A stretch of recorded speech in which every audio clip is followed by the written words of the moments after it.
on the phone to do that with us is Seydou Adamu, who watches the Ghana Premier League and the domestic football in general quite religiously. Thank you for your time, Seydou.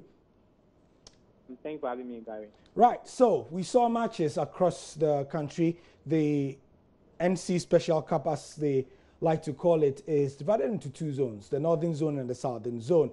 Lots of people have said that if you look at the composition of the northern zone, it seems to be tougher than the south because every team in the northern zone has won the Premier League at least once in the last 10 years.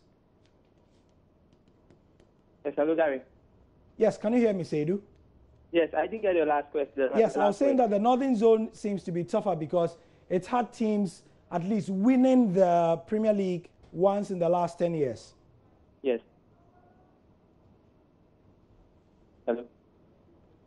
Can you hear me? Hello, Gary. Yes, can you hear me, Seydou?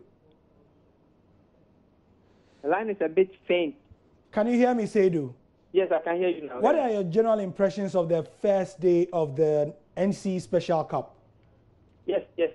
I think it's been amazing how Ghanaians received the NC Cup, including media personnel. Hitherto, we expected some of the media guys not to even have ventured into covering the league, but we've seen majority of these people who had critically analyzed the work of the NC as not being positive, also coming together to help propagate this normalization special committee. So I think it's been welcoming. We've had lots of positives out of the game. We've had lots of positives from the various stakeholders. And I believe we can only build up where we have just started from. There are lapses, but at this stage, these are, it's early stage and it will be very difficult to start pointing out some of these lapses. I think it's been welcoming. You've spoken about the lapses, but I want us to concentrate on the highlights or the positive talking points. What would you say are some of them? Yes, I think the positives that we picked was that, one, the team's willingness to play. Yesterday, I was at Accra Sports Stadium. Dreams and Hearts of Oak displayed some very good football. If you had been at the stadium, you would realize, taking into consideration, these are teams that have not played in 9 months. The intensity of the game was very, very high.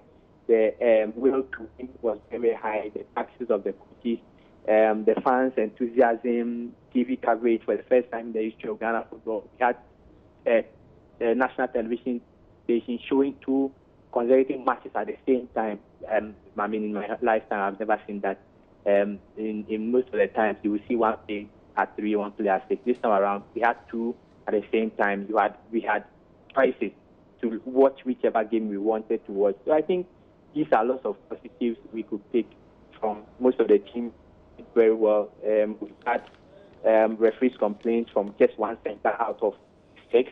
That is very, very positive, especially when we are coming from an issue that had 70 or 80% refereeing. So I think there are lots of positives, and one of them, like I mentioned, is rate, and also the intensity to which the teams play these matches.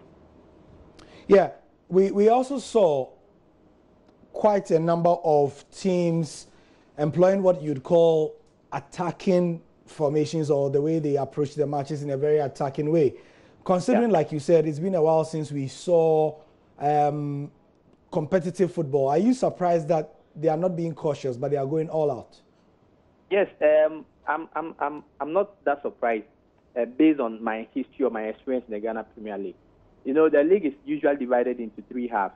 The first half, which is the first 10 games, where teams try to keep a decent position on the league log. Yeah. Then the middle league, where they try to consolidate their position. Then the last league, where they analyze and see where they can finish.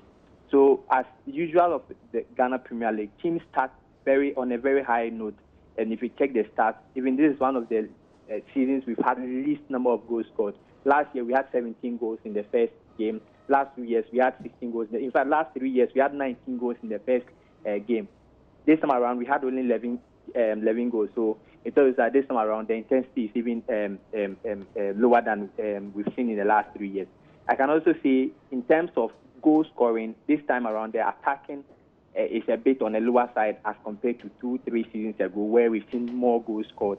So for me, I'm not that surprised the teams put up that attacking tactics to their games. It's synonymous of the Ghana Premier League if you follow the league very well. When teams start, in fact, in the first 5 matches, teams do much more of attacking. Then afterwards, they deploy that game management tactics. So for me, I'm not too surprised the teams attacked, especially yesterday, Dreams FC against Hearts. When Hearts were pressing and looking for goals, Dreams were still pressing instead of typically to defend. If you had watched, I've watched highlights of the Wafa versus Liberty. When Liberty were down by 2, they were still pressing. They were still opening up. I've watched highlights of Ibushiador's Karela. When they were down by 2, Ibushiador's were down by, they were still pressing. So these are positives that we can take, and it's synonymous of the Ghana Premier League when it starts usually. All right. Thank you very much, Seydou Adamu, for your time. We appreciate it. Thanks for having me, guys. So that's the sport for now. We will be back at 8:20 to look at other issues, notably are the complaints of the referees in the Ghana Premier League as being too cautious, synonymous or symptomatic of the fact that we are coming on the back of the number 12 investigation, and is it that they are fearful? That's a question we'll try to answer at that time. I'm Gary Alsmith.